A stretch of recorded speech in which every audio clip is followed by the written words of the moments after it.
Hi, and welcome back to my YouTube channel. This is a Thursday morning, quite warm in Adelaide today. I've got the air conditioning on in here though, so that's quite nice. So today I thought I would just share something with you about wedding photography and from an old magazine. I've got heaps of magazines here. Uh, I had a delightful experience this morning. I had to go to a government department, which I actually used to work in, and bumped into one of my friends who were a colleague. I never actually worked directly with her, but she was there. And I actually photographed her wedding back about, I don't know, 19 years ago now, I think. And it was great reminiscing. And it's amazing how sometimes when you photograph weddings, and they're very memorable, some of them, and hers was. And we had a bit of a chat and exchanged details. And I might later on show some of her photos if she gives me permission from the wedding that we took. That was the first time we ever used a digital SLR, which was the Pentax IST TD. My assistant was using it that day while I was shooting film. I haven't got the film shots, but I've got all the digital shots that my assistant took that day. So we may be able to have a look at some of that later on if I get her permission. But I thought, oh, just better stop before I start coughing. I thought I've shared before on here, I've got a huge collection of magazines. This one here is an Australian professional photography magazine called Capture, and this is the 2009 edition, July-August 2009 edition, and it's called the Wedding Special. So you can see some of the headlines there. And I'm just going to at random go through and pick out some of them, particularly some of the pricing, the charges that some of the professional people, the top professional people were charging, and they're suggesting we should have been charging back then. So I'm just going to go through this and talk about a few of the issues that were impacting on wedding photographers back then in 2009. So what are we now? That's nearly 15 years ago now. So the things on the front here are charge, what you're worth, pricing strategies for wedding pros, survive and thrive, the global perspective on the wedding industry, up and away, get hired in exotic locations, the high-res dilemma, dealing with client expectations, because digital was starting to come in, wasn't it? The booking booster, get more couples through the door. Blogging 101, tips to get started in blogging. Blogging was more of a big deal probably than YouTube channels back in those days, and that's, I started blogging back then. The Book of Love, wedding albums and beyond. There you go, that's enough to whet your appetite. So let's have a look. I'll just read a bit of the preface by the editor, who was Mark Gafen, was the editor of Capture magazine at the time. So I might just read this and see what you think of some of this. He says, it's hard to believe that it's already a year since we did our last wedding special, but suffice to say it was such a hit and the response so positive, we thought it necessary to dive back into everything weddings. Just hold the tulle, organise organza and confetti for the moment. You know what that means, don't you, I think? To many an outsider, wedding photography has occasionally experienced something of a tarnished image, disdained by many commercial and fashion shooters, even though some secretly shoot weddings, to try to make ends meet. Being a successful wedding photographer in today's climate requires considerably more than a DSLR and a website. As time gets tough, it's not only the strong that will survive and thrive, but the smart, the resourceful, and the business savvy. In this issue, we cover not only all the hot topics, but the necessary fundamentals like pricing, sales techniques, and getting a blog off the ground. We also note with growing alarm the trend towards shoot and burn appears to be here to stay, at least for the short term, and the battle to keep standards high and maintain them against an army of get in quick and get out even quicker shooters may end up being a war of attrition. The only problem is that when one shoot and burner burns out and or realises that you can't sustain a living practically giving your stuff away for peanuts, someone else will arm themselves with a DSLR and a card that reads wedding photographer. He goes on to say all the things that you need to know or they talked about in this magazine. So let's just go through and see a couple of things that might be interesting. There's a letters page there. There's always samples, of course. Thriving, just not surviving. There's some, let's show you a quick shot there. Wait a minute, over that way. One down the bottom's quite an interesting photograph, wedding photograph. Um, the psychology of commitment. One interesting observation is that while couples seem to be more happy to eventually say I do, they are somewhat more reluctant to commit to their photographers as early as they used to. In Australia, wedding photographers are noticing some interesting changes. Graham Monroe from GM Photographics in Sydney says that he has noticed that not only are people shopping around a lot more before making a decision, but they're also delaying the decision. In the past, my couples would ordinarily book anywhere from 12 to 18 months before their weddings. These days, they're waiting much longer to book, as little as 3 to 6 months before the day. So while the overall numbers are not significantly down, there are obviously implications for cash flow and business projections, Monroe says. People used to book me 12 months in advance, and I was only a semi-pro, if you like. I was part-time. Even though I had fairly high standards, I probably wasn't as good as some of the top people, but I even had people book me out sometimes 18 months ahead. So I don't know whether that's still the case as to what's happening now. Strategies for survival: be flexible. Obvious trends.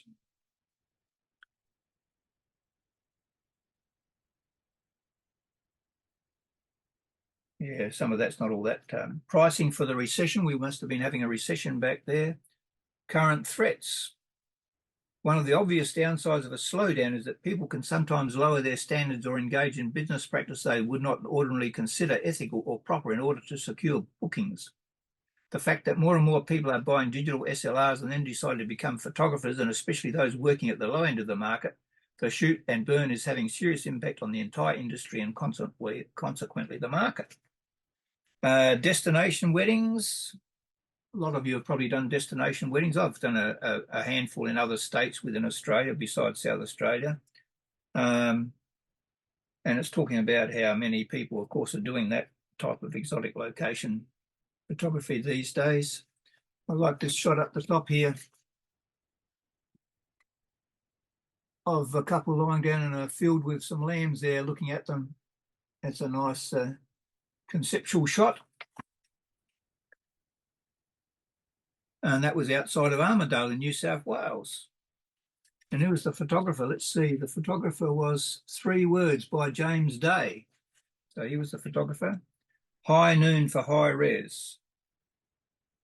People ask for high res files, the almighty files of as US photographer Amy Deputy Riley describes them for all sorts of reasons. Many don't really know what a high res file is. They've just read perhaps in a bridal magazine that they should ask for it as a matter of course. With the clients that we are seeing, they're asking because they were told about it. They don't really know what to do with the files, says Ryan Shebry of Excite Photography and Video. Goes into that. I guess that's all been talked about and done over, the resolution of files and whatever. It's a lovely shot. Ryan Shebry was one of the top wedding photographers. There's a nice shot of his down the bottom there in the black and white shot there. He may still be operating as well at the moment. I'm not sure. Some of the people in these magazines have since retired or may be doing wedding photography or something else, or they've dropped it out altogether. Here's some tips on boosting your inquiries. 1, define your business goals and who your customers are. 2, identify what makes your photography unique. 3, develop this into a consistent image across all marketing. 4, develop a marketing plan, no matter how simple. Look at your budget and where you are going to spend it. Magazines, online, or wedding expos.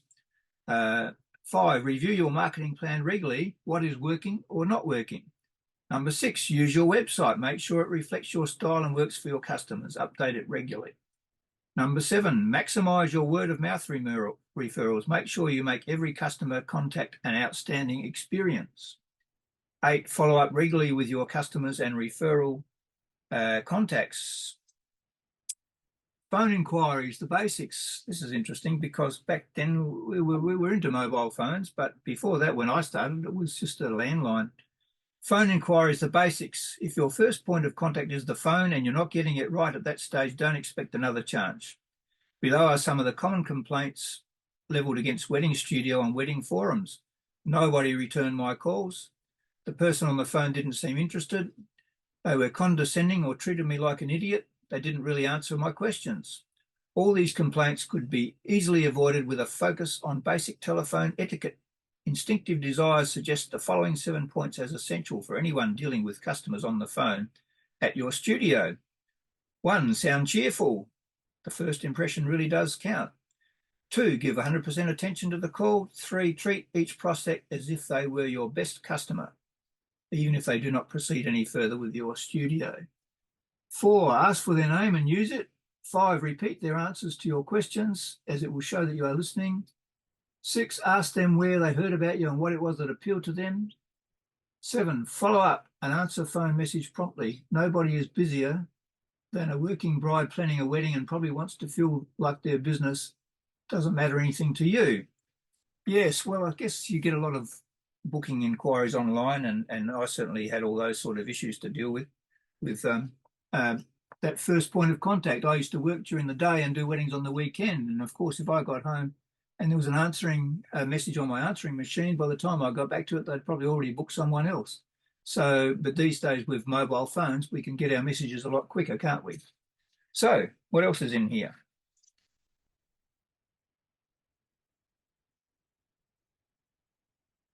It's all about albums. I don't know, sure. I suppose people are still doing high-end albums. What's your worth? This is the interesting thing. When it comes to running a successful wedding photography studio, establishing a price structure is no easy feat. Bridget Thorison looks at pricing strategies in a time when economic uncertainty reigns supreme. I'm not going to go too much further. I'm getting a cramp in my hand at the moment. It's hurting a bit. I'm just going to have a look at uh, the suggestions I've got in here. You can see that. I'm just going to read from those suggestions there. Try and get rid of this cramp in my left hand. Okay. Pricing guide. Bear in mind, this was back in 2009. Product and price range. There's different passages here: a small sample package, a medium sample package, a large sample package, and then all the extra things that can be value added that go onto the whole product. So, small sample package, 5 to 6 hours. And what you would get for that would be an album with 20 to 30 sides, average 13 by 13 inch photos, $2,800 to $6,000 they were charging for that. A DV slideshow with digital files, $3,000 to $8,000. A medium sample package, 8 to 10 hours. Albums, 30 to 40 sides, 13 by 13 to 12 by 18 inch, 3,500 to 8,000. Also included 4 12 by 8 enlargements, an online gallery to look at, a DVD slideshow, digital files, a large sample package, 10 to 12 hours, 2 photographers. That was a big selling point for me when I started engaging other people to help me as an assistant. 10 to 12 hours is the large sample package. Oh, sorry, the large sample package. 10 to 12 hours, 2 photographers, an album, 50 to 60 sides, 13 by 13 to 12 by 18 inch, a parent album with 14 prints, $7,000 to $11,500, digital files, thank you cards, and an online gallery. Extra hours on a large sample package, $155 to $250 per hour. A brag flip book, $99 to $350. A DVD slideshow, $55 to $995.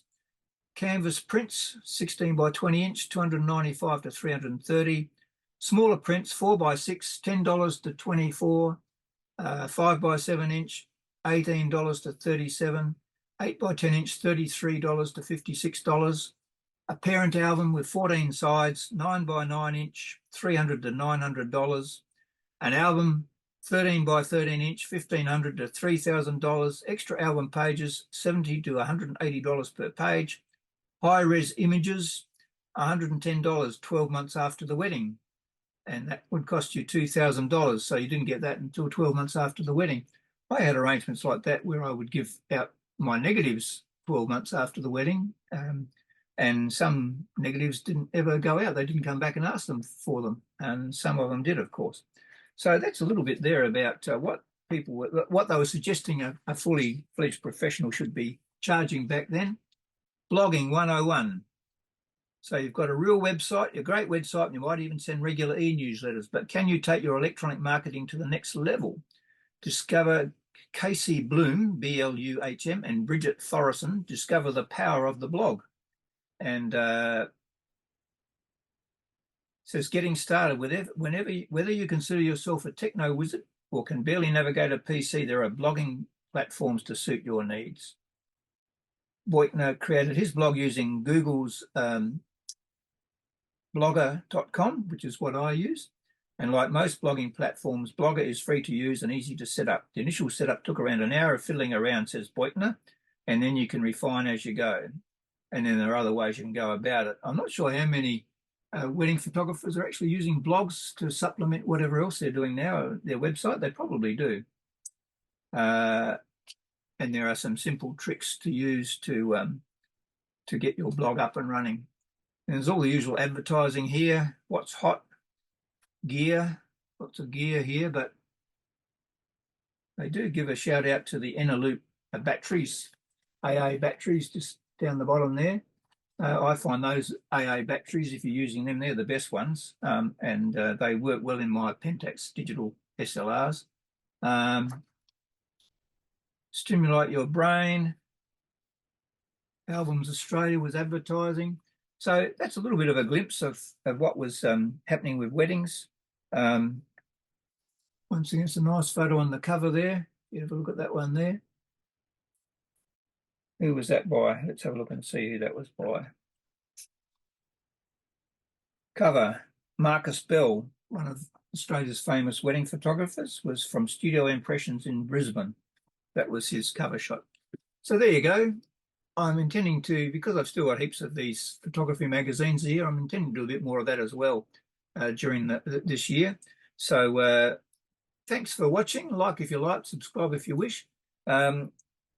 If you want to talk about what you see as what the wedding photography climate is like at the moment compared to what it used to be. Is it getting worse? Is it getting better? Is there too much competition? Are there too many people who might be considered amateurs or not really good enough doing it? Let me know what your thoughts are. I'd be keen to hear. And I'm sure anyone else reading the comments would be interested as well. And that might lead you to lead them to your website. So thanks for watching. I'll see you next time.